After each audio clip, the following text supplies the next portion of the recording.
At Fort Crenshaw's windswept training ground, a fearless young sergeant was about to learn what real power looked like. A casual cool-down session turned explosive when an elderly stranger began practicing slow, unimpressive martial arts in plain sight, and drew laughter from the unit's fiercest competitor. Sergeant Maya Lokak wasn't your typical career soldier. For a decade, she'd been a combat phenom and tactical prodigy, celebrated for leading field teams through near-impossible exercises with ruthless precision. When the quiet old man was revealed as Chuck Norris, brought in to secretly assess the unit's top leadership candidate, he wasn't just watching her technique. He was studying her judgment. Maya's mockery would spark a personal reckoning, and her attempt to recover would trigger a week-long trial of character, control, and command. What began as an ego-driven smirk would become a silent war for respect, and the iron discipline of Fort Shaw would never be the same after Chuck Norris chose to teach his hardest lesson to the base's most promising soldier. Before we jump back in, tell us where you're tuning in from. And if this story touches you, make sure you're subscribed because tomorrow I've saved something extra special for you. The desert sun hadn't yet climbed high enough to turn brutal, but already the air shimmered with promise of the scorching day ahead. Dust kicked up in small clouds as boots pounded against hard-packed earth, creating a rhythm that had become the heartbeat of Fort Shaw. Whistles pierced the morning quiet like battle cries, followed by the sharp bark of drill sergeants pushing their soldiers through another grueling session. Sergeant Maya Lakash wiped sweat from her brow as she crossed the finish line of the obstacle course, her time beating the next closest runner by nearly 30 seconds. Her breath came in controlled bursts, not the ragged gasping of someone pushed to their limit, but the measured breathing of an athlete who still had more in the tank. Around her, other soldiers bent over with their hands on their knees, chests heaving, some muttering curses under their breath at the unforgiving Arizona heat. "Damn." "Lakak," called out Corporal Danny Ruiz, jogging up with his characteristic easy grin despite the sweat soaking through his fatigues. "You trying to make the rest of us look like we're moving through molasses?" Maya allowed herself a small smile as she stretched her hamstrings against a concrete barrier. "Not my fault you all decided to take a scenic route through the course." Her tone carried the confidence of someone who'd never met an obstacle she couldn't conquer, never faced a challenge that didn't bend to her will. The truth was, Maya had been dominating every physical test, every tactical exercise, every leadership scenario they'd thrown at the unit for the past 3 months. Word had quietly spread through Fort Shaw that when the brass finally selected someone to lead Alpha Company through the upcoming elite multi-base competition, Maya Lokak was the obvious choice. She'd grown comfortable with that expectation, perhaps too comfortable. Private Jonah Briggs stumbled across the finish line, his face flushed red beneath his helmet, looking like he might empty his stomach right there on the training ground. Maya watched him struggle for a moment before walking over and placing a steady hand on his shoulder. "Hey, Briggs," she said, her voice losing its edge. "Take slower, deeper breaths. In through your nose, out through your mouth. You'll get your wind back faster that way." Jonah looked up at her with something approaching reverence.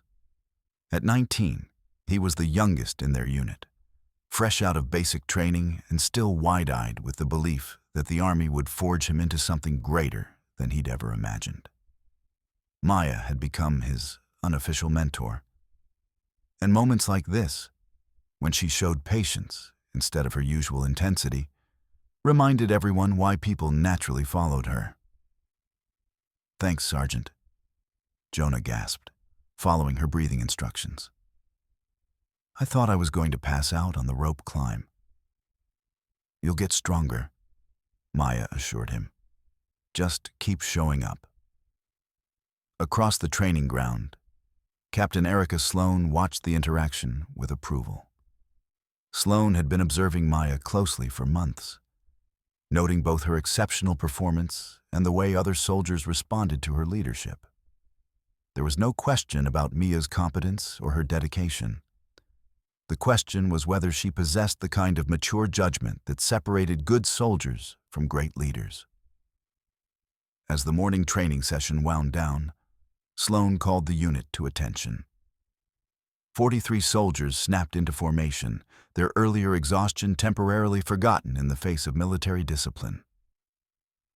"Listen up," Sloan announced, her voice carrying easily across the assembled troops. "In 2 weeks, representatives from bases across the Southwest will converge here for the annual Elite Leadership Challenge. This isn't just another training exercise. The winning unit's leader will be fast-tracked for promotion and selected for a new special operations program that could define the next phase of their military career." Maya felt her pulse quicken. This was what she'd been preparing for, what all those extra hours in the gym and additional study sessions had been building toward.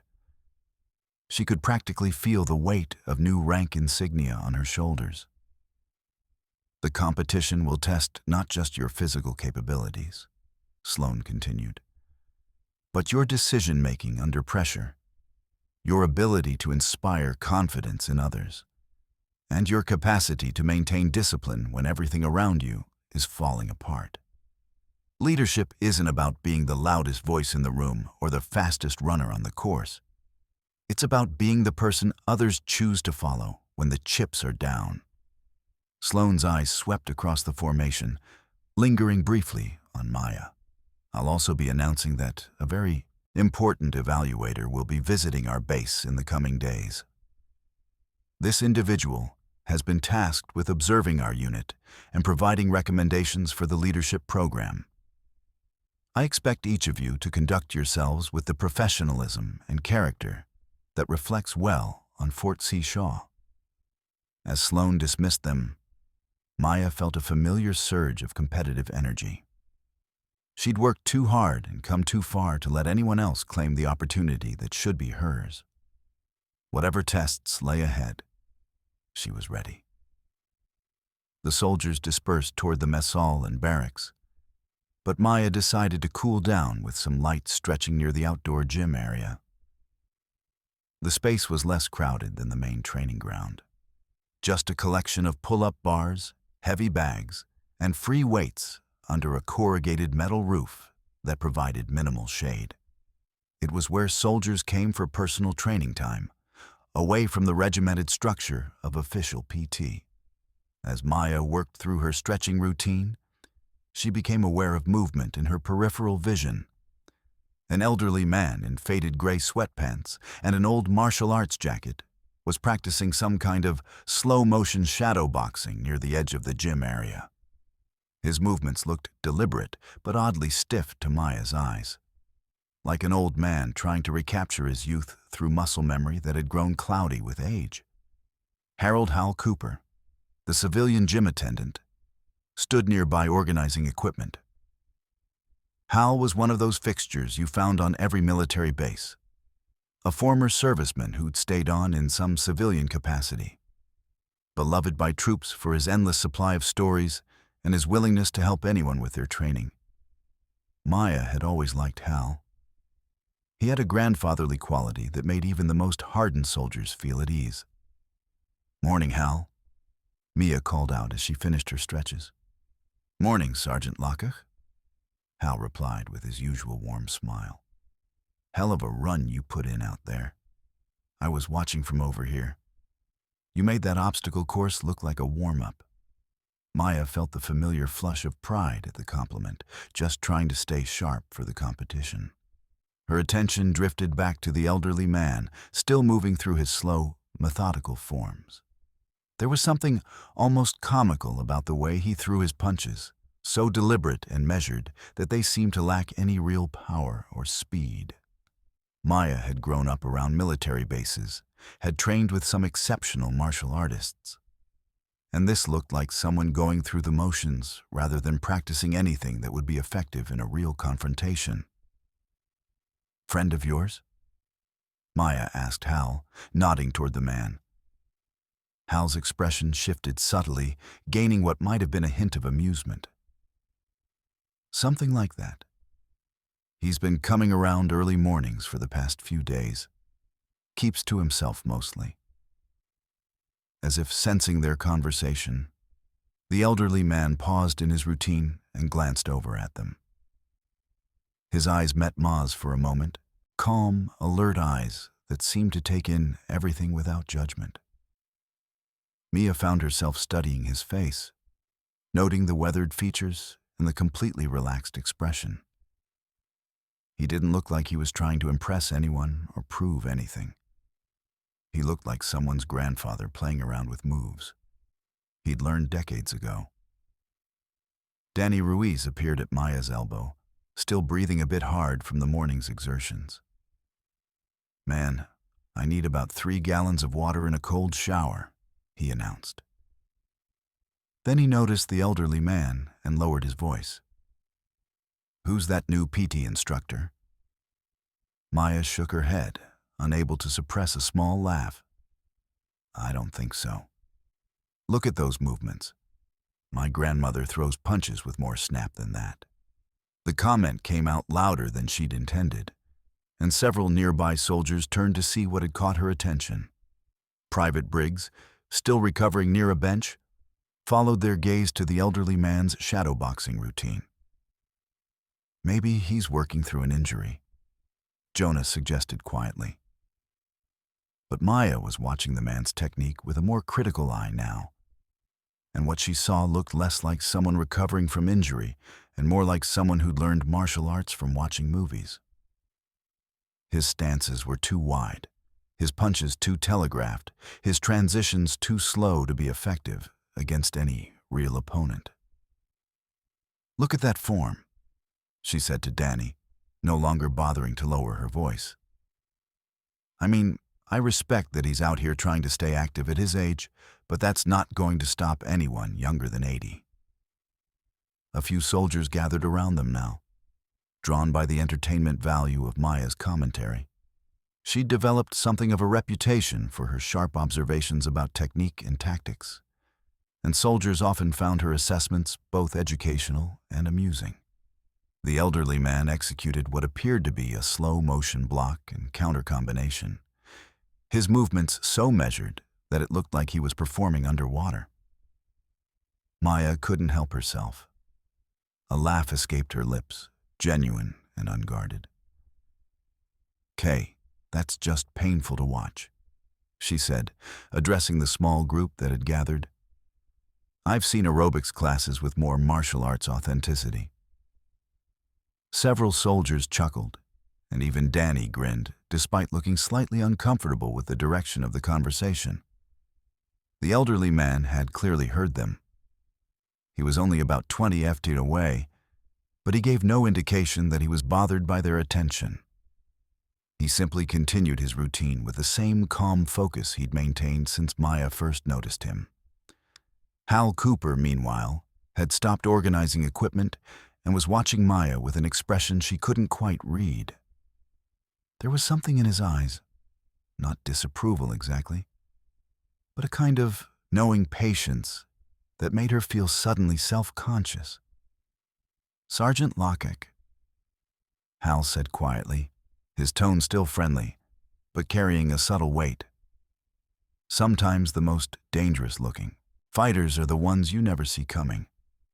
Maya felt a brief flicker of uncertainty at Hal's words, but it was quickly overwhelmed by her confidence in her own experience and training.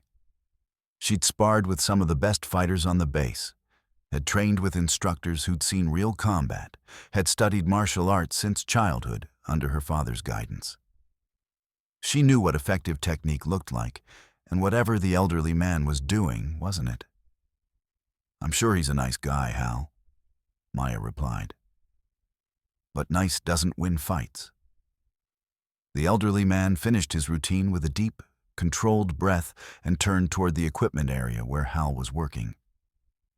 As he passed near Maya and her small audience, he made brief eye contact with her again. This time, instead of the calm indifference she'd seen before, there was something that might have been gentle amusement in his expression. "Good morning," he said simply, his voice quiet but carrying clearly in the desert air. "Morning," Maya replied, suddenly feeling like she was missing some crucial piece of information. The man nodded to Hal and began walking toward the main base area, his gait unhurried and relaxed. As he disappeared around the corner of a building, the small group of soldiers began to disperse, the entertainment value exhausted. "Come on, Locke," Danny said, clapping her on the shoulder. "Let's go get that water before I dehydrate into a pile of dust." As they walked toward the mess hall, Maya couldn't shake the feeling that something significant had just happened, though she couldn't put her finger on what. Hal's comment kept echoing in her mind, along with the brief moment when the elderly man's eyes had seemed to see right through her confident facade. But the feeling passed quickly, overwhelmed by her anticipation for the upcoming competition and her certainty that whatever challenges lay ahead, she was ready for them. After all, she'd spent years preparing for this moment, building herself into exactly the kind of leader the Army needed. What she didn't know, couldn't have known, was that her brief moment of mockery near the outdoor gym had just set in motion a series of events that would challenge everything she thought she knew about strength, leadership, and the true meaning of respect. The elderly man she'd laughed at was walking toward the base commander's office, where Captain Sloan was waiting to brief him on the soldiers he'd come to evaluate. And when she learned his identity, Sergeant Maya Locke would discover that sometimes the most important lessons come from the people you least expect, and that real masters never need to announce themselves. The desert sun climbed higher, promising another scorching day at Fort Crenshaw. But for Maya Locke, the real heat was about to begin. The briefing room hummed with anticipation as 43 soldiers filed in and took their seats. The afternoon heat had turned the space stuffy despite the air conditioning's best efforts, and Maya could feel the collective energy of her unit. Equal parts curiosity and nervous excitement about the mysterious evaluator Captain Sloan had mentioned that morning. Maya settled into her usual spot near the front with Danny to her left and Jonah behind her. Around the room, conversations buzzed in low voices as soldiers speculated about who might be important enough to influence their futures. Names of retired generals and famous military instructors were tossed around with the casual confidence of people who believed they could handle whatever test was coming their way. "$10 says it's Colonel Martinez from Fort Hood," Danny whispered to Maya. "Remember when he came through last year for the tactical assessment?" "Could be," Mia replied, though her mind was only partially focused on the speculation. Part of her was still thinking about the morning's training, analyzing her performance, and considering what adjustments she might need to make for the competition. The encounter with the elderly man near the gym had faded to little more than background noise in her memory. A minor, amusing incident in what would surely be a day full of more important developments. Captain Sloan entered the room with her characteristic brisk efficiency, and the assembled soldiers immediately fell silent and came to attention. Behind her walked Harold Cooper, which struck Maya as odd, since Hal rarely attended formal briefings. But her confusion deepened when a third figure entered the room. It was the elderly man from the gym. Maya felt her stomach drop as recognition hit her like a physical blow. The same weathered features, the same calm expression, the same unhurried movements. But now he was clean-shaven and wearing simple but well-fitted training gear that gave him an entirely different presence than the faded sweatpants and old jacket he'd worn that morning. Around the room, she could hear sharp intakes of breath and whispered exclamations as other soldiers began to recognize him. The name rippled through the assembled troops like electricity. Chuck Norris. Holy, that's actually Chuck Norris. No way, no way. Maya's blood turned to ice water. The elderly man she'd mocked just hours earlier. The one whose techniques she'd criticized, whose movements she'd laughed at in front of half a dozen soldiers, was Chuck Norris. The Chuck Norris, legendary martial artist, action star, and from what Captain Sloan had told them, the evaluator who would help determine the future of their military careers.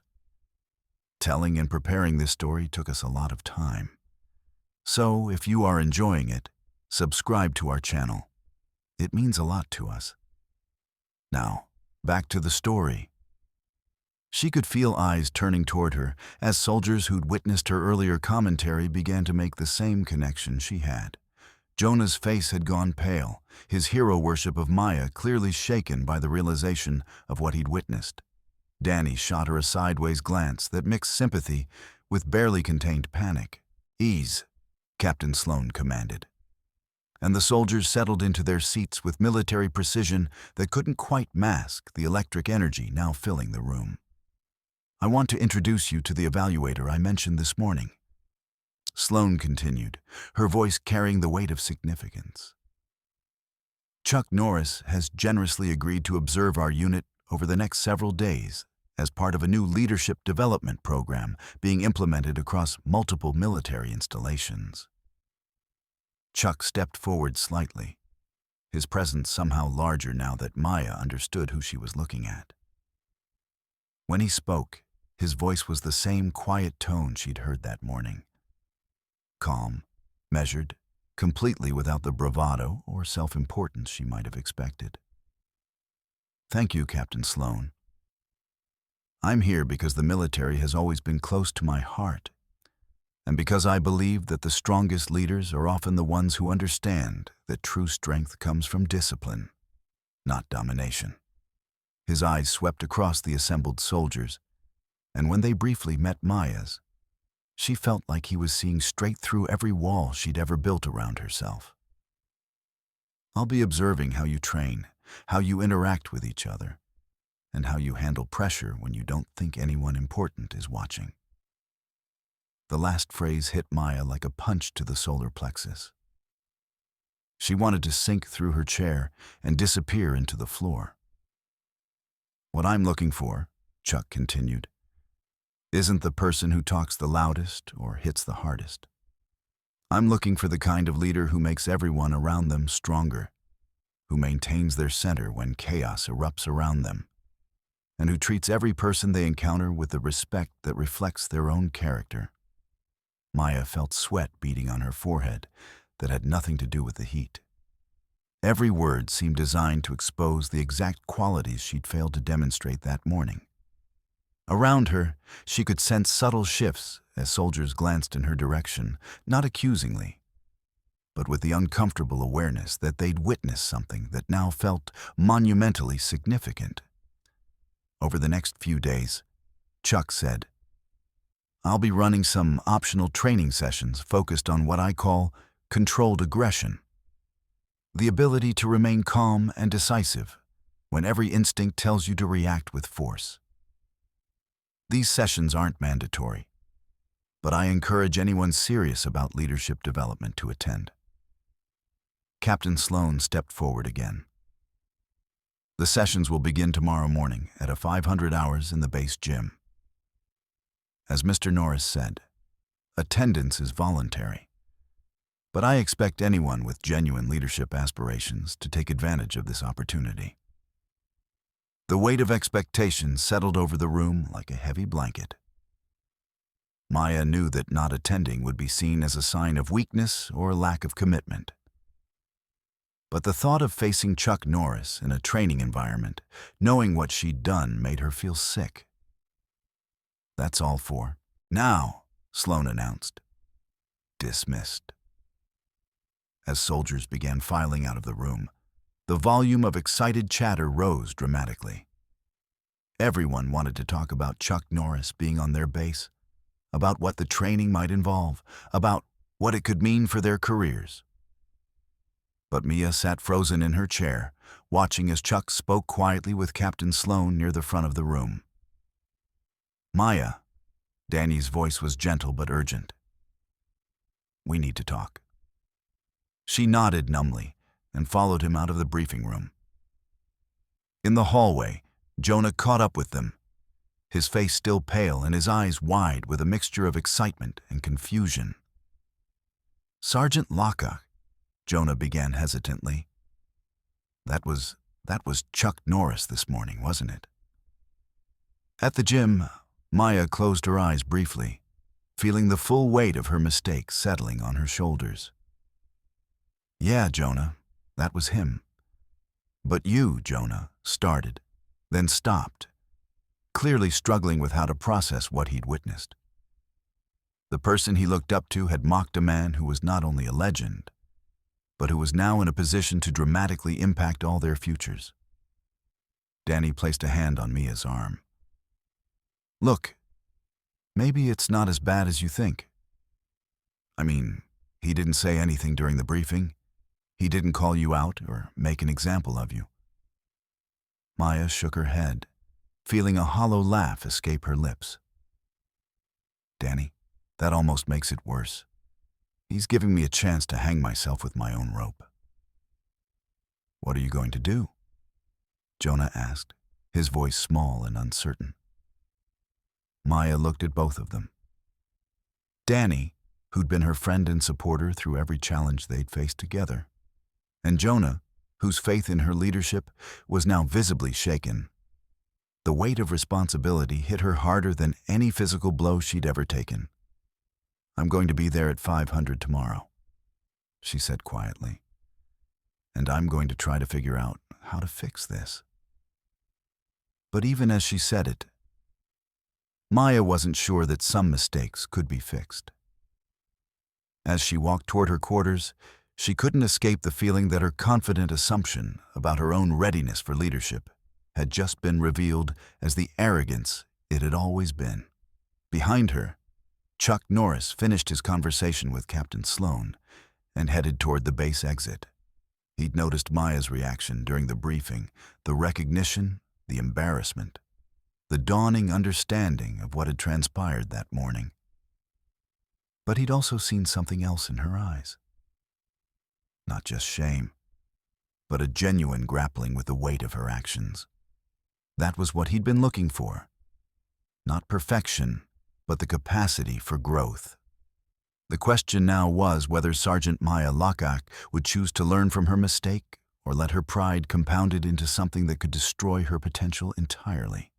The desert sunset painted the sky in brilliant oranges and purples as Maya lay on her bunk, staring at the ceiling and trying to process the day's events. Tomorrow morning would bring her first real test, not of her physical capabilities or tactical knowledge, but of her character. And for the first time in her military career, Maya Locke wasn't certain she was ready.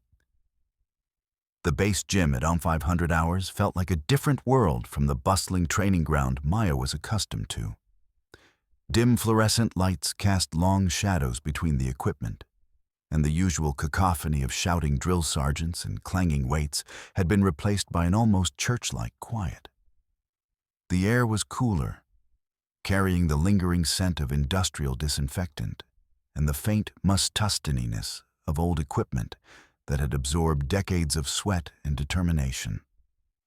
Maya arrived 15 minutes early, hoping to center herself before facing Chuck Norris again. She'd spent most of the previous evening alternating between rehearsing apologies and trying to convince herself that maybe the incident at the gym hadn't been as bad as she remembered. But every time she closed her eyes, she could see Chuck's calm expression as her laughter had carried across the training area. Danny and Jonah arrived together, both looking nervous and unusually quiet.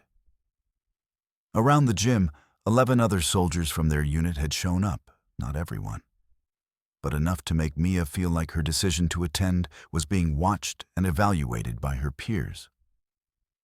"Morning, Sergeant," Jonah said quietly, settling onto a nearby bench. His usual eager energy was tempered by what Maya now recognized as disappointment, not in the training opportunity, but in her. "Morning, Briggs," she replied, her voice tighter than usual.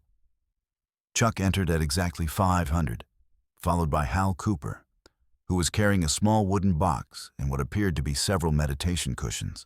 Chuck had changed into simple black training pants and a plain white t-shirt that revealed a physique that even in his 70s spoke of a lifetime of disciplined physical conditioning.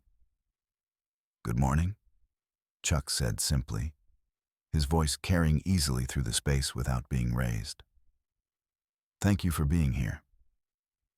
He walked to the center of the mat area and stood with his hands loosely at his sides, his posture relaxed, but somehow commanding attention more effectively than any drill sergeant's bark ever could.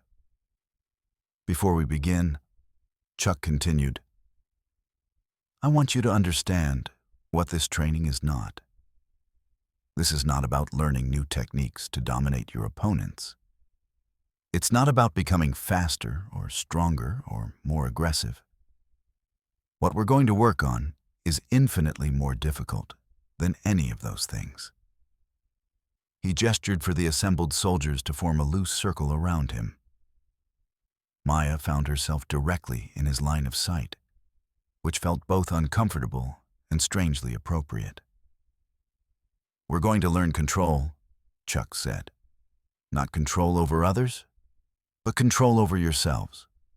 The ability to remain calm when every instinct tells you to react with force. The discipline to choose your response rather than being driven by your emotions." Hal handed out the cushions, and Chuck gestured for everyone to sit. Maya had participated in meditation sessions before as part of stress management training. But there was something different about this. A weight and focus that made her feel like every breath was being observed and evaluated. "Close your eyes," Chuck instructed. "Focus on your breathing, not controlling it, just observing it. Notice the sensation of air entering and leaving your body."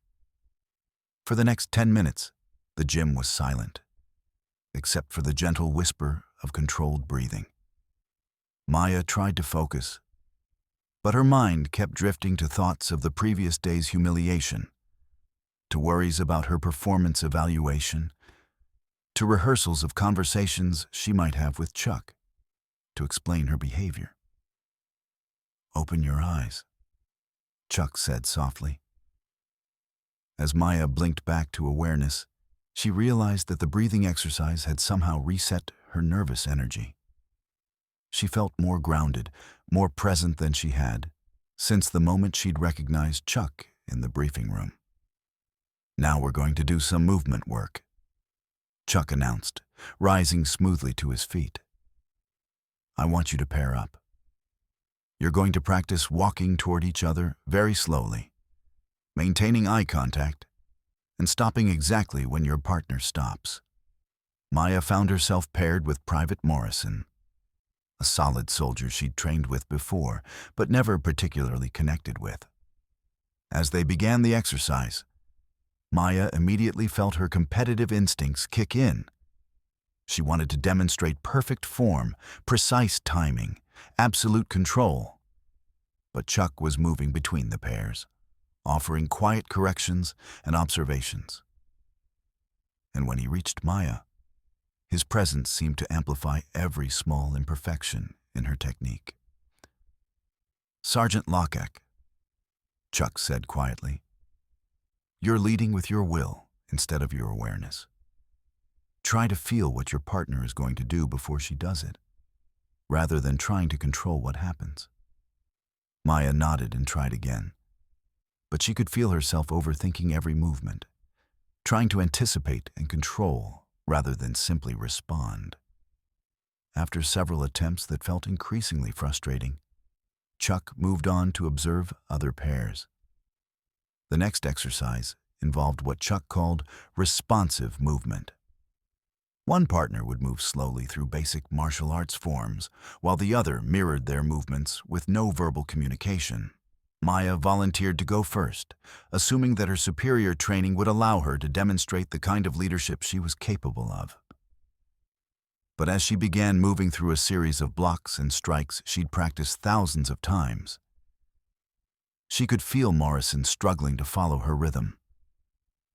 Maya's movements were technically correct, but somehow too sharp, too defined, lacking the flowing quality that would make them easy to mirror.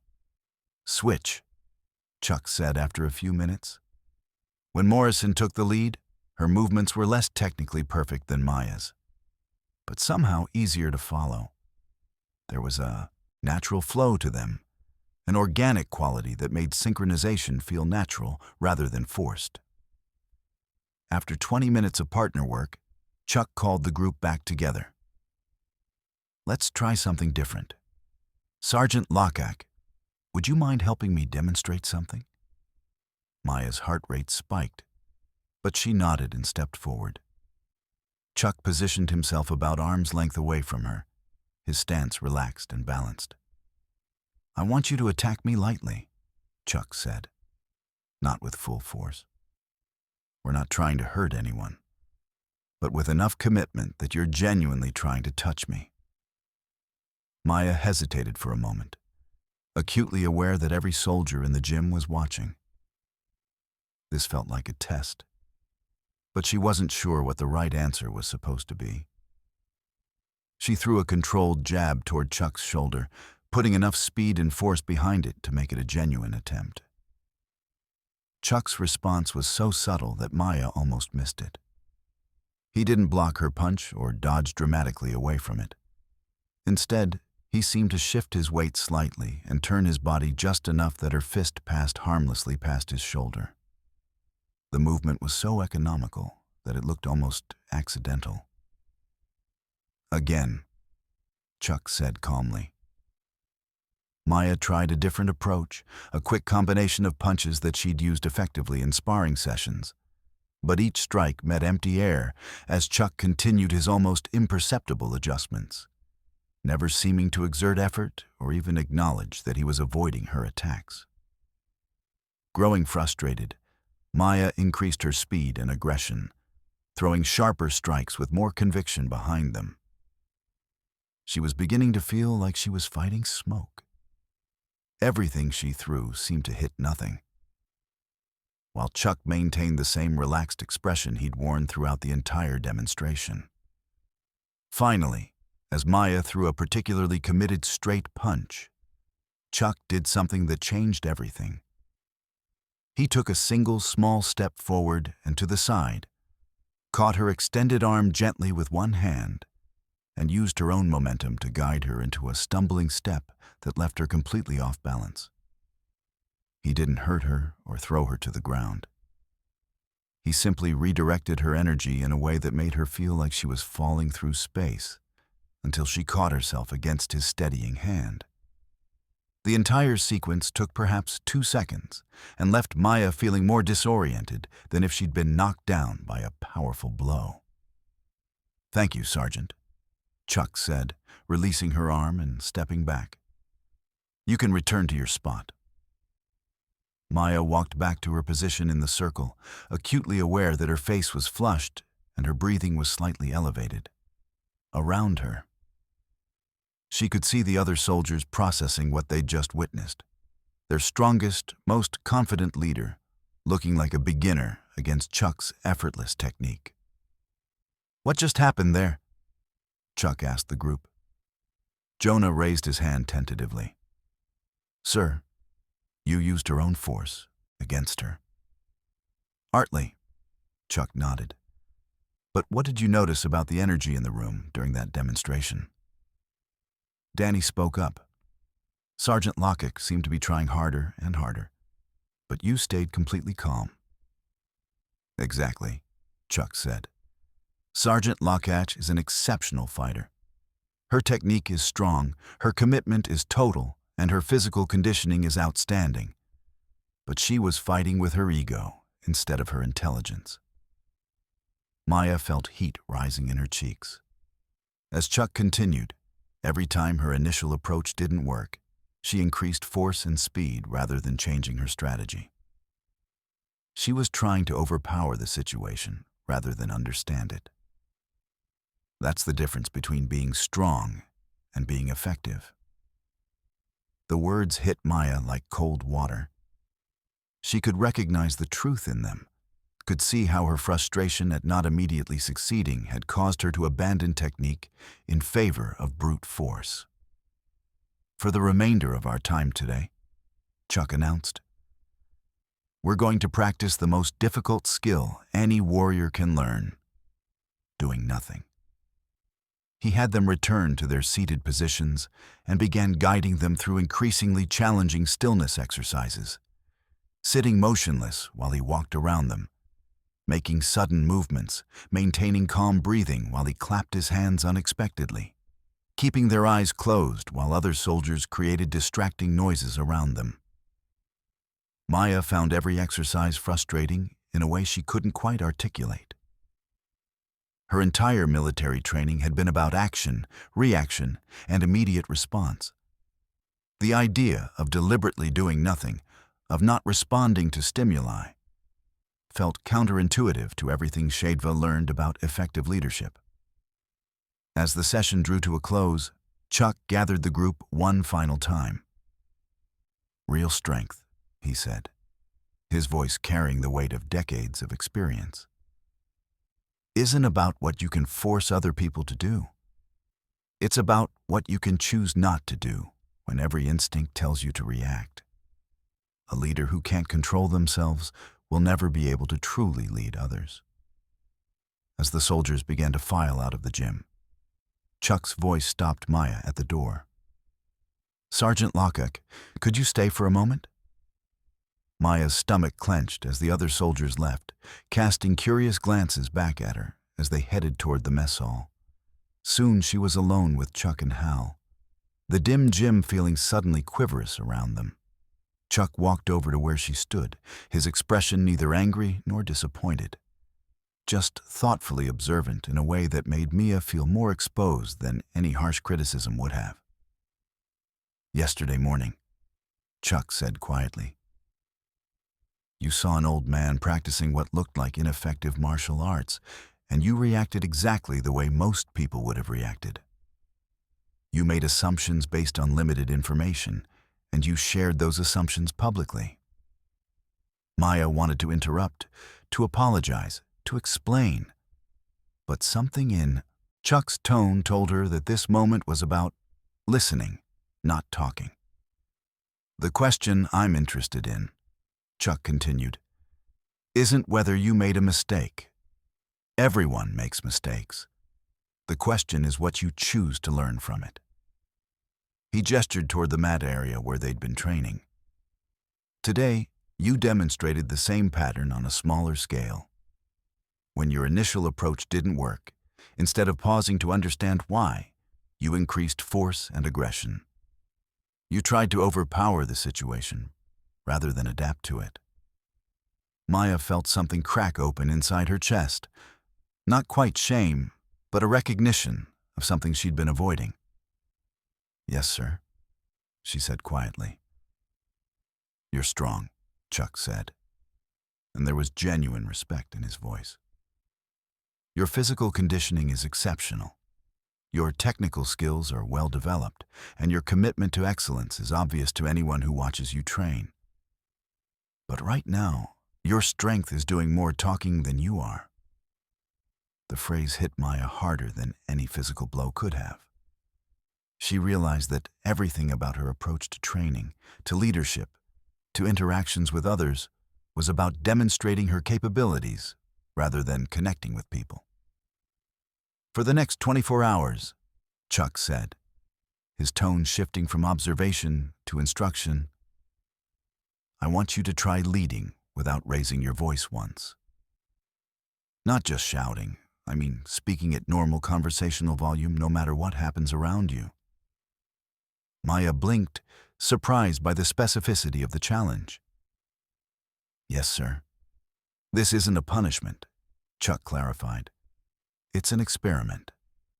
I want you to discover what happens to your authority when you can't rely on volume to command attention." As Chuck and Hal began gathering the cushions and equipment, Maya found herself standing alone in the center of the mat, processing what had just transpired. The challenge seemed simple on its surface, but she was beginning to understand that Chuck's lessons operated on levels she was only starting to perceive. Walking out of the gym into the brightening desert morning, Maya realized that the real test wasn't going to be avoiding raised voices. It was going to be discovering who she was as a leader when she couldn't fall back on the habits that had always worked for her before. The day ahead promised to put that discovery to the test in ways she couldn't yet imagine. The mock urban combat exercise began at 1400 hours when the desert heat had reached its most punishing intensity. The training area had been transformed into a simulated city block. Plywood buildings, abandoned vehicles, and carefully placed obstacles designed to replicate the chaos and unpredictability of real urban warfare. Maya stood before her assigned squad of 8 soldiers, including Danny and Jonah, holding the mission briefing in her hands. The paper felt damp with perspiration despite the shade of the temporary command tent, and she could feel sweat already beating on her forehead beneath her helmet. "Listen up," she began, her voice deliberately controlled at conversational volume, despite the ambient noise of other squads receiving their own briefings. Chuck's challenge echoed in her mind, 24 hours without raising her voice, no matter what happened. "We have 3 objectives," Maya continued, gesturing to the crude map spread across a folding table. "Secure the mock embassy building, extract 2 civilian hostages from the apartment complex, and establish a defensive perimeter while EOD clears potential IEDs from the main thoroughfare." The soldiers leaned closer to hear over the sound of helicopters and simulated gunfire from adjacent training areas. Jonah was taking notes in a small field notebook, his face intense with concentration. Danny checked his watch and nodded. They had 45 minutes to complete all 3 objectives, with points deducted for injuries, civilian casualties, and failure to maintain communication protocol. In the observation area, Captain Sloan sat beside Chuck Norris under a canvas awning, both wearing headsets that allowed them to monitor radio traffic from all participating squads. Sloan had her evaluation tablet ready, and Chuck held a simple notepad, his attention focused entirely on Maya's team. "All right, people," Mia said, folding the briefing paper and tucking it into her cargo pocket. "Remember, this is about coordination and communication, not speed. We move as a unit. We watch each other's backs, and we complete the mission without anyone getting hurt." The irony of her words would become apparent soon enough. The exercise began with a whistle blast that echoed across the training area. Maya's squad moved out in textbook formation, with Danny taking point and Jonah serving as rear guard. Maya positioned herself in the center where she could maintain visual contact with all team members and coordinate their movements. The first objective went smoothly. The embassy building was defended by instructors playing enemy combatants armed with paint-round weapons that would mark casualties with bright orange splashes. Maya's team approached with methodical precision, using cover and coordinated movement to neutralize threats without taking any hits themselves. "Nice work, Briggs," Maya said as Jonah successfully flanked a sniper position, while the rest of the team provided covering fire. Her voice remained calm and conversational, even though she had to speak louder than normal to be heard over the simulated combat noise. But it was during the transition to the second objective that Maya's carefully maintained control began to show cracks. The route to the apartment complex required navigating through a maze of shipping containers and concrete barriers designed to simulate the kind of urban obstacle course that had become common in modern warfare.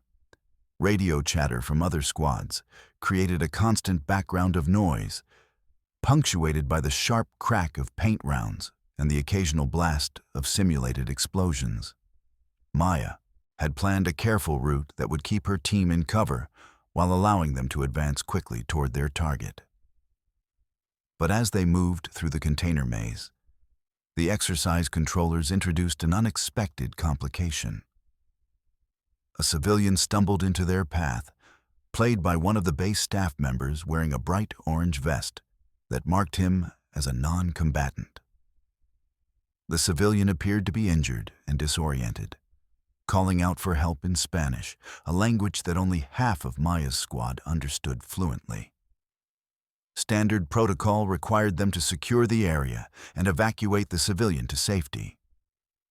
But the clock was ticking on their mission timeline, and Maya could see other squads already moving toward the apartment complex. Morrison Rodriguez. Get him to cover behind that concrete barrier, Maya instructed, her voice still controlled, but with a new edge of urgency. Danny, take point and continue toward the objective. We'll catch up in 30 seconds. It should have been a routine decision, the kind of battlefield judgment call that Maya had practiced dozens of times in similar exercises. But as Rodriguez began guiding the civilian toward safety, the exercise controllers triggered another complication. A paint-round sniper began firing from an elevated position, forcing the entire squad to take cover.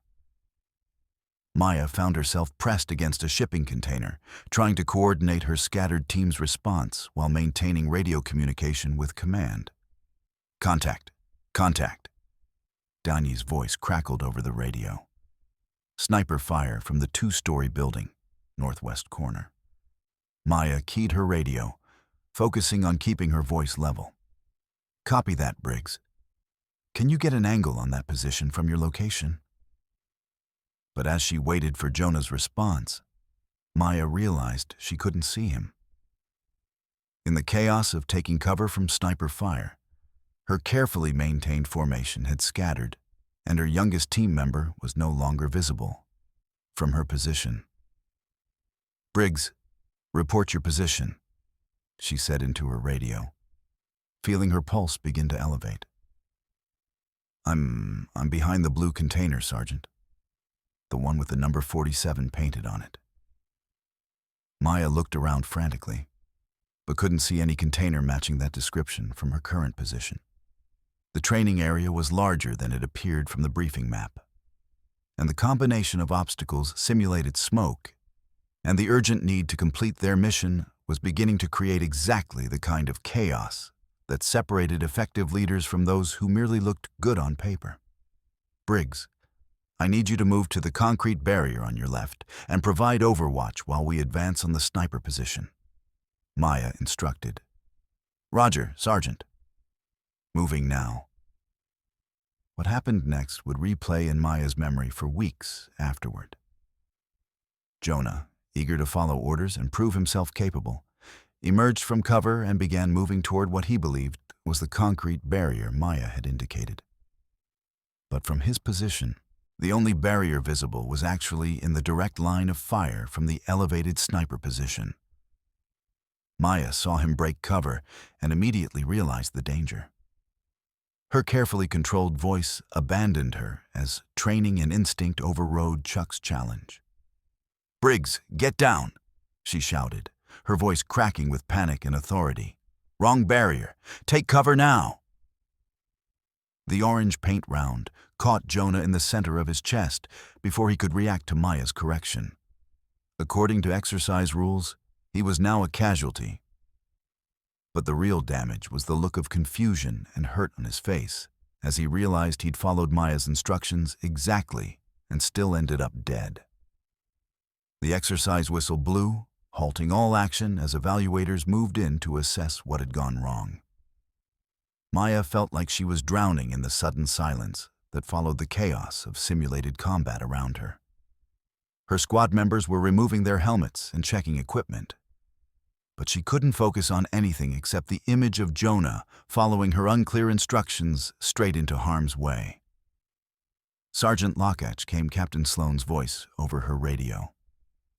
Report to the evaluation area immediately. The walk to the observation post felt longer than any march Maya had ever completed. Chuck and Captain Sloane sat waiting for her under their canvas shelter, both wearing expressions that were professional but unmistakably serious. Sit down, Sergeant, Sloane said, her tone neutral but firm. Maya removed her helmet and settled into a folding chair facing the two evaluators. Her uniform was soaked with sweat, and she could feel her heart still racing from the adrenaline of the exercise. "Tell me what happened out there," Sloan began. "Private Briggs misunderstood my instructions regarding his position and moved into a danger area," Maya replied, falling back on the formal language of military incident reports. Chuck leaned forward slightly. "Did he misunderstand your instructions, or were your instructions unclear?" The question hit Maya like a physical blow. She wanted to defend herself, to explain that battlefield conditions were chaotic and that split-second decisions couldn't always be perfectly clear. But as she replayed the sequence in her memory, she realized that her instructions had indeed been ambiguous. She told Jonah to move to the concrete barrier on your left, without verifying that they both understood which barrier she was referring to. "My instructions could have been clearer," Maya admitted quietly. "What else?" Sloan prompted. Maya felt a knot forming in her stomach as she understood what they were driving at. "I lost my composure and raised my voice when I saw him in danger." Chuck's expression remained neutral, but she could see something in his eyes that might have been disappointment. Not in her mistake, but in her reaction to it. Sergeant Lockach Sloan said, "You're an outstanding soldier with exceptional technical skills and strong leadership potential. But leadership isn't just about being the strongest or the fastest or the most knowledgeable person in the room. It's about being someone others can trust to make good decisions under pressure and to take responsibility when things go wrong." Maya nodded, though the words felt like they were coming from very far away. "What concerns me," Sloan continued, "is that when the exercise became stressful, you reverted to patterns of communication that prioritized your own emotional release over your team's effectiveness. Shouting at Private Briggs didn't help him. It just made a bad situation worse." Chuck finally spoke, his voice carrying the same quiet authority Maya had observed in the gym that morning. "In 24 hours, you'll be evaluated for a leadership position that could define the trajectory of your military career. The question isn't whether you can perform well when everything goes according to plan. The question is whether you can maintain your center when everything falls apart." As Maya walked back toward her barracks, she passed Jonah sitting on a bench outside the mesh hall, still wearing his paint-stained uniform. He looked up as she approached, his expression a mixture of confusion and hurt that made Mia's chest tighten. "Sergeant Locke," he said quietly, "did I do something wrong out there?" The simple question broke something open inside Maya that she'd been trying to hold together all day. This young soldier, barely 19 years old and trusting her to guide him through the complexities of military service, had followed her instructions exactly and nearly got hurt because she'd been more concerned with completing the mission quickly than with communicating clearly. "No, Briggs," Maya said, sitting down beside him on the bench. "You didn't do anything wrong. I gave you unclear instructions under pressure, and that put you in danger. I'm sorry." Jonah blinked in surprise. In his limited experience, sergeants didn't apologize to privates. They found ways to explain why the private should have understood better. "I should have made sure you knew exactly which barrier I meant before telling you to move," Maya continued. "Dud. And I should have stayed calm when I realized you were in danger, instead of shouting and making the situation more confusing." For a moment, they sat in comfortable silence, watching other soldiers return from their training exercises. Maya realized that this conversation, this moment of modest acknowledgement, felt more important than any commendation or evaluation she'd ever received. "Are you going to be okay for the leadership evaluation?" Jonathan asked. Maya looked at him. This earnest young soldier who was still concerned about her success even after she'd nearly gotten him killed in a training exercise, and realized that she was beginning to understand what Chuck had been trying to teach her. "I don't know," she said honestly, "but I'm going to try to figure out how to be the kind of leader you deserve." As evening shadows stretched across Fort Shaw, Maya made her way to the gym, hoping to clear her head with some physical training. But as she opened the door, she found Chuck and Hal quietly working through slow, methodical drills in the dim light. The same kind of movements she'd mocked just 2 days earlier. This time, watching Chuck's precise, controlled techniques, Maya could see what she'd been blind to before. Every movement had purpose. Every transition contained power that didn't need to announce itself. Every stance demonstrated the kind of centered strength that came from decades of discipline, rather than years of physical conditioning. Chuck noticed her in the doorway and gestured for her to join them. As Maya walked across the mat, she realized that her real education was just beginning. The gym at 2100 hours felt like a sacred space, insulated from the day's heat and the constant activity of base life by thick walls and the gentle hum of air conditioning. Overhead lights had been dimmed to half intensity, creating pools of shadow between the equipment that gave the space an almost meditative quality. Maya hesitated in the doorway, still wearing her sweat-stained fatigues from the afternoon's exercise. Chuck and Hal were working together on the main mat, moving through what appeared to be a slow-motion sparring routine. But unlike the awkward, ineffective movements Maya had observed that first morning, she could now see the subtle power and precision in every technique.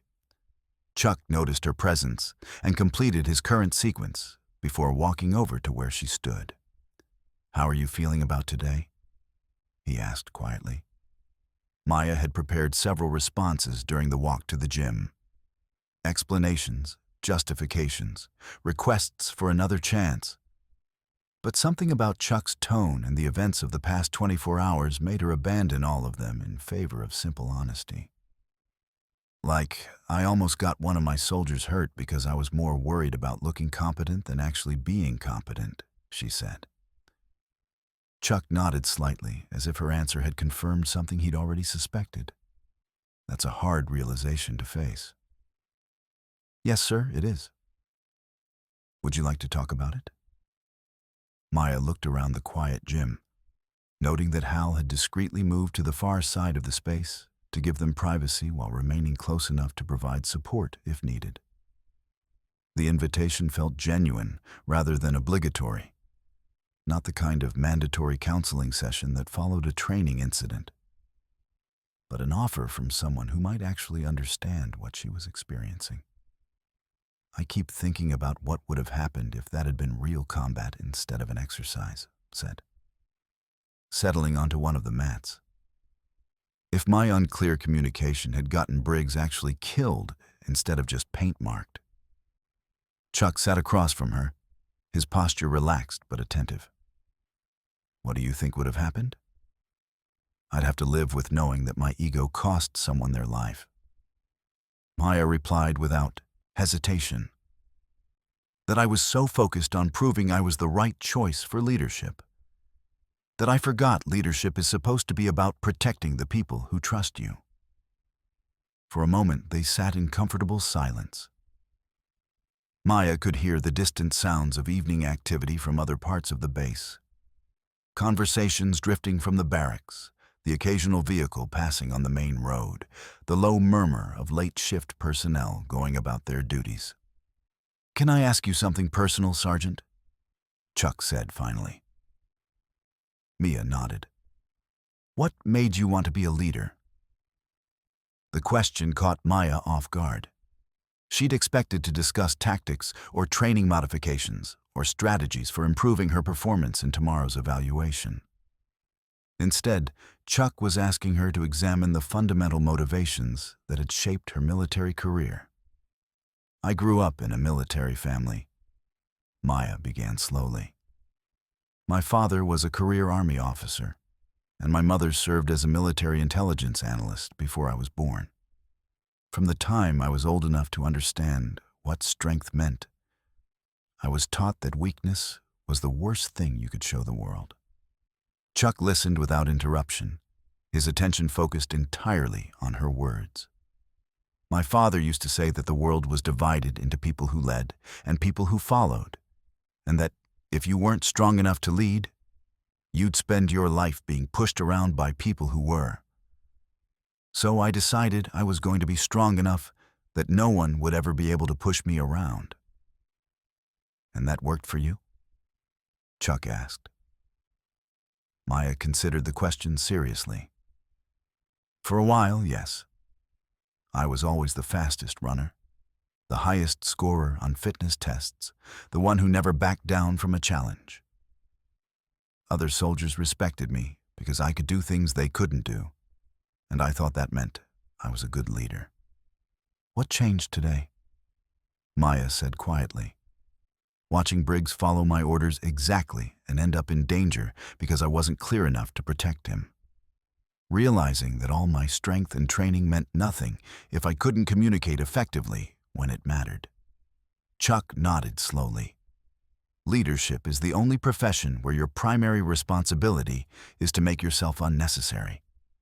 The phrase puzzled Maya, and Chuck must have seen her confusion because he continued. A good leader develops other people to the point where they can think and act effectively without constant supervision.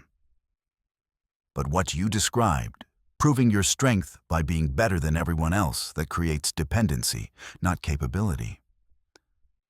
Maya felt something shift in her understanding, like a lock tumbling open in her mind. You're saying I've been trying to be irreplaceable instead of trying to make my soldiers better. What do you think?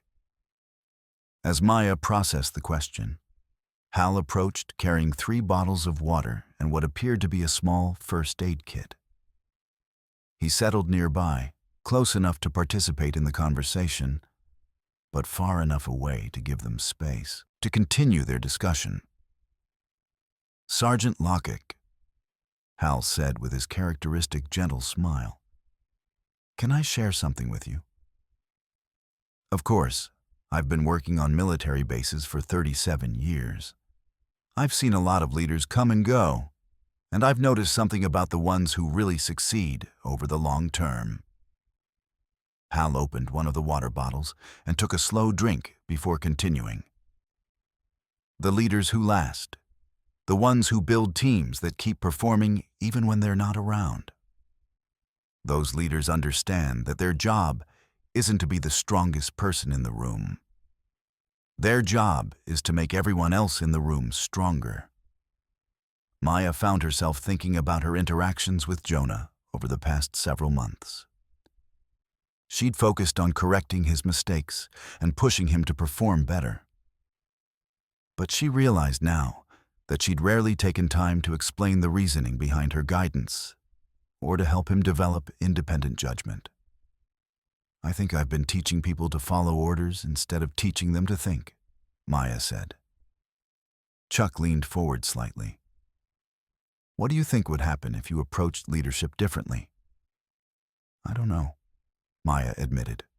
It scares me honestly. If I'm not the strongest, fastest, most competent person in every situation, what value do I provide? Let me ask you this, Chuck said. When you were in real danger today, when you saw Briggs moving into the line of fire, what was your instinctive response?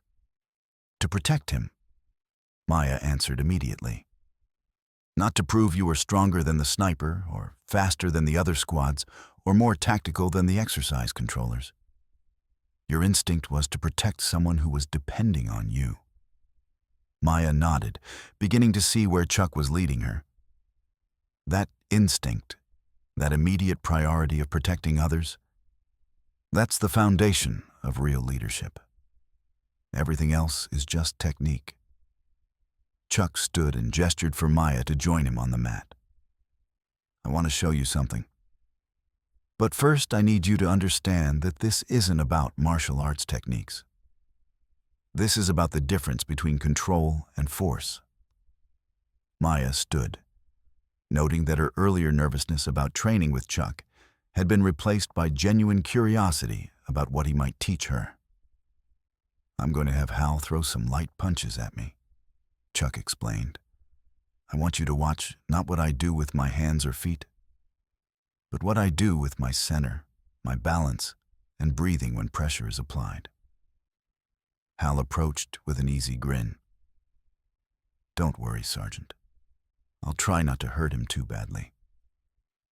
As Hal began throwing slow, controlled punches, Maya watched Chuck's responses with the kind of attention she'd previously reserved for studying technical manuals. What she saw was remarkable in its simplicity. Chuck didn't try to overpower Hal's attacks or demonstrate superior speed or strength. Instead, he seemed to find the calm center of each exchange, redirecting Hal's energy in ways that neutralized the threat while requiring minimal effort. "Now you try," Chuck said to Maya. "But I want you to focus entirely on staying relaxed and breathing normally. Don't worry about stopping Hal's punches. Just worry about not losing your balance or getting tense." As Hal began throwing the same slow punches toward Maya, she immediately felt her competitive instincts engage. She wanted to demonstrate perfect technique to show that she could handle the drill as well as Chuck had. But every time she tried to force a particular outcome, she found herself off balance and working harder than the situation required. "Stop trying to control what happens," Chuck said quietly. "Just respond to what is actually happening, not what you think should be happening." Maya took a deep breath and tried again, this time focusing on Chuck's instruction. Instead of anticipating Hal's next move and preparing a response, she simply reacted to what was actually occurring in each moment. The difference was subtle, but profound. The same movements required less effort and felt more natural when she stopped trying to dominate the interaction. After several minutes of practice, Chuck called a halt to the drill. Maya realized that her breathing was still calm and controlled, unlike her usual state after intense training. "What did you notice?" Chuck asked. "It was easier when I stopped trying to win," Maya said, the realization surprising her even as she spoke it. Leadership works the same way. The more you try to control outcomes through force, whether physical force or force of personality, the more energy you waste and the less effective you become. They spent the next hour working through increasingly complex drills that reinforced the same principle. Maya practiced guiding Jonah through combat scenarios using only calm verbal instruction, learning to trust that clear communication would produce better results than shouted commands. She worked on timing and positioning exercises that required her to coordinate with others rather than simply outperform them. Most challenging of all, Chuck introduced scenarios where Maya had to lead from a position of apparent weakness, directing team movements while injured, making tactical decisions with incomplete information, maintaining unit cohesion when her own authority was being questioned by role players. "The strongest leaders I've known," Chuck said as they concluded the evening's training, "were often the ones who learned to be effective when they couldn't rely on their natural advantages." As they gathered the equipment and prepared to leave the gym, Maya found herself thinking about the leadership evaluation scheduled for the following morning. But instead of the anxiety and desperate preparation she'd expected to feel, she experienced something closer to curious anticipation. "Mr. Norris," she said as they walked toward the exit, "can I ask you about that first morning when you heard me laughing at your training?" Chuck paused at the door. "What would you like to know? Why didn't you say something? Why didn't you put me in my place right then?" Chuck was quiet for a moment, and when he spoke, his voice carried the weight of long experience with the complexities of human nature. Because embarrassing you publicly would have taught you to be more careful about mocking people in front of witnesses. It wouldn't have taught you to examine the assumptions you make about others or to consider whether your judgments might be wrong. He opened the gym door and cool desert air flowed in around them. Real learning happens when people discover their own limitations, not when those limitations are pointed out by others. My job isn't to punish you for making mistakes. It's to help you develop the wisdom to avoid making the same mistakes when the consequences are more serious than hurt feelings. As Maya walked back to her barracks, she realized that Chuck's approach to mentorship was itself a demonstration of the leadership principles he'd been teaching. He'd guided her toward important realizations without forcing them, created situations where she could learn from experience rather than lecture, and maintained a calm presence that made growth feel possible rather than threatening. Tomorrow would bring her final evaluation. But for the first time since arriving at Fort Sishaw, Maya felt like she understood what she was actually being tested on. The question wasn't whether she could outperform other candidates. It was whether she could demonstrate the kind of centered, protective leadership that would make others want to follow her into uncertainty. As she lay in her bunk that night, Maya realized that the young soldier she'd been 3 days ago, the one who'd laughed at an old man's apparently ineffective martial arts, would have approached tomorrow's challenge by trying to prove she was stronger, faster, and more competent than everyone else. The leader she was becoming would approach it by trying to make sure everyone around her succeeded. The pre-dawn alarm that jolted Fort Crenshaw awake at 04:30 wasn't part of the scheduled training routine. Maya snapped to consciousness as the base-wide announcement crackled through speakers mounted throughout the barracks. All personnel report to designated assembly areas immediately. This is not a drill. Repeat, this is not a drill. Maya rolled out of her bunk and began pulling on her gear with the automatic efficiency of someone who'd been woken by emergency alarms dozens of times before.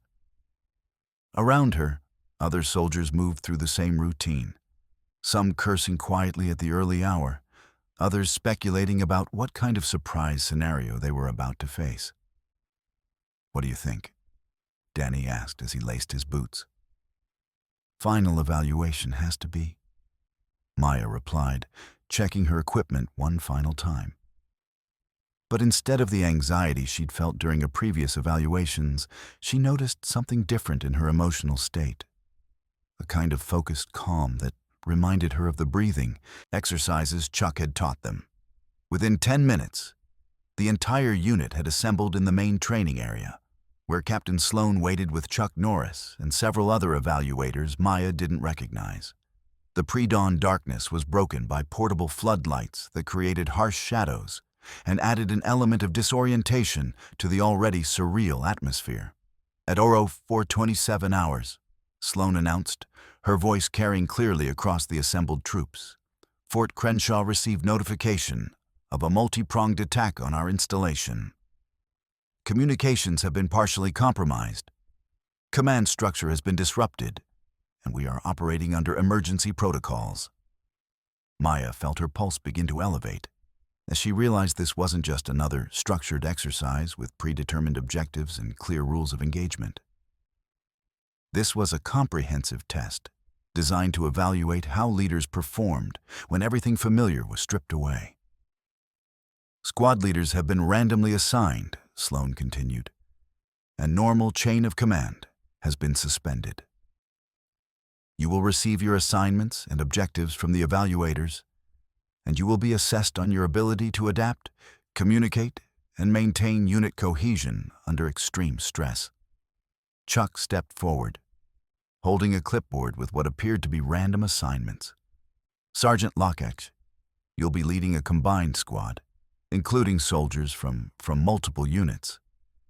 Your team includes Corporals Ruiz and Martinez from Alpha Company, Privates Briggs, Morrison, and Chen from Bravo Company, and Specialists Jackson and Rodriguez from Charlie Company."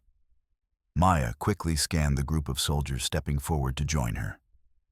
She knew Danny, Jonah, and Morrison well, but the others were only familiar faces.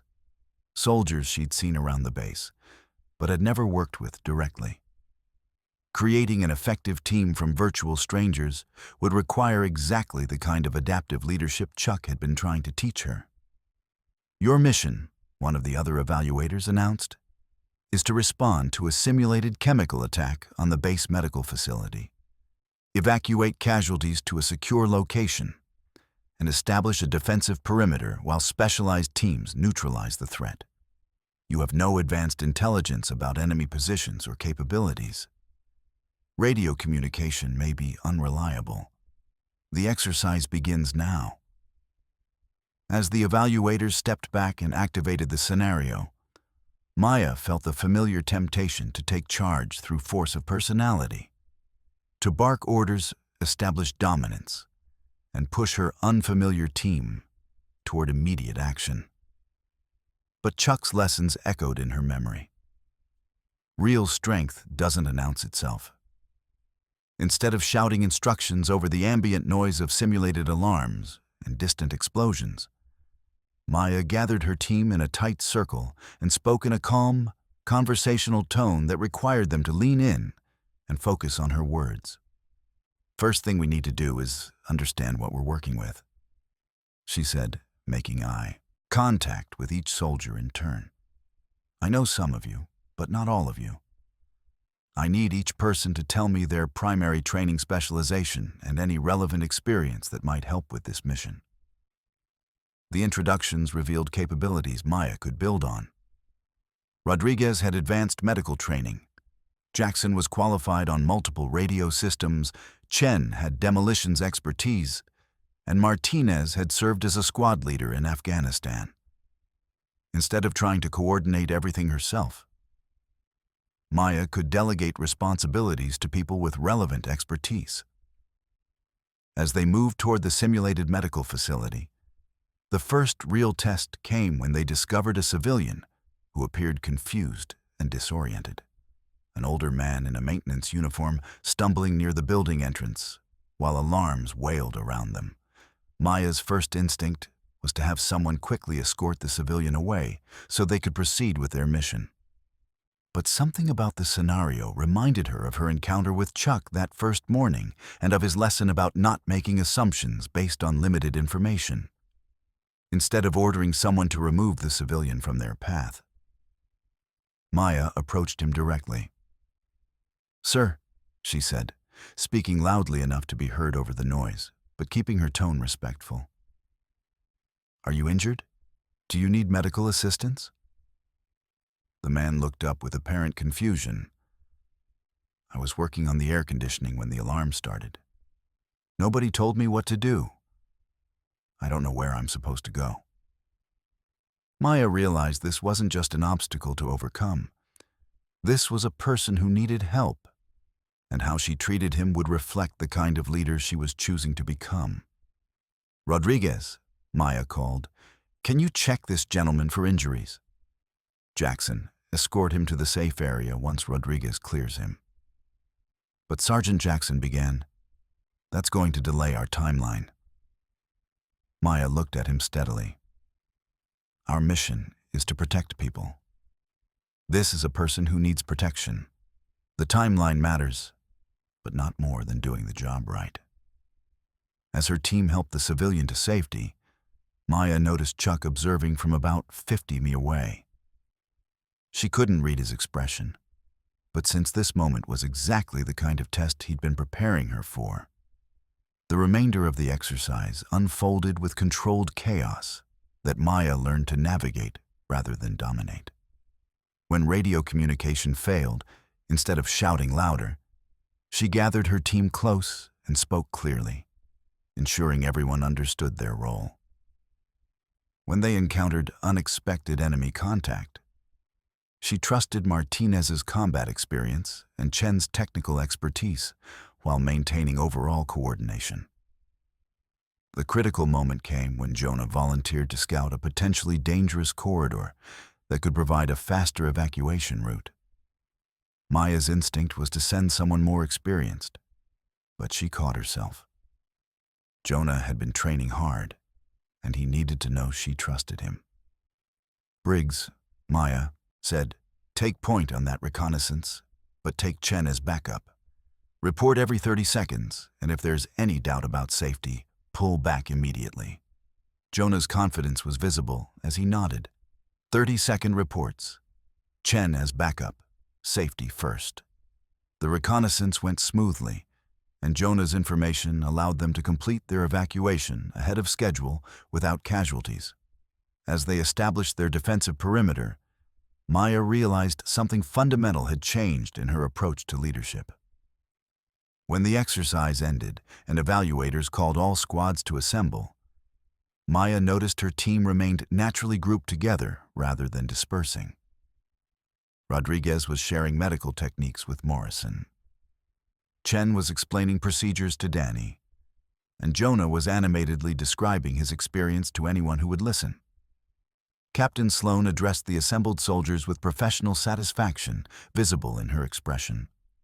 Today's exercise tested your ability to function under uncertainty, stress, and limited information. Sloan announced, "You were evaluated on leadership, teamwork, adaptability, and character under pressure." Chuck stepped forward, commanding attention without visible effort. "Over the past several days, I've observed soldiers who represent the future of military leadership," Chuck said, his voice carrying easily. "The strongest leaders understand that strength isn't about what you can force others to do. It's about what you can inspire them to choose to do." His eyes found Maya's briefly, and she saw recognition of growth that had been earned rather than given. Real leadership is demonstrated not when everything goes according to plan, but when plans fall apart, and you must rely on judgment, character, and the trust you've built with those around you. Captain Sloan stepped forward. "Sergeant Maya Laka will be promoted to Staff Sergeant and will represent Fort Crenshaw in the Interbase Leadership Challenge." As the formation dismissed, Chuck approached Maya with his characteristic unhurried gait.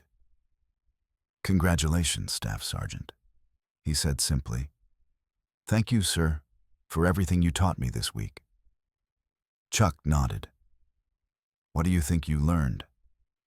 Maya considered seriously. "I learned that respect isn't something you can demand or prove you deserve. You can only earn it by consistently putting other people's well-being ahead of your own ego."